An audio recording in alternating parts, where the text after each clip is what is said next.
Okay, so here I have my SurveyMonkey survey. You can see that it's called the dairy industry, and these are my 5 questions that you can see on my Word doc that I submitted. And then I can add new questions by pressing this button. So I can go through to this,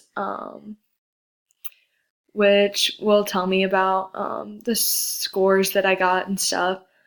And then I can go to this analyze results here as it loads, and it will tell me what the responses were to each of these questions. Um, so I can see what everyone thought and responded to, and it will also give me percentages down here um, and percentages here as well to see what the choices are. So that's how you can create and analyze your results on SurveyMonkey.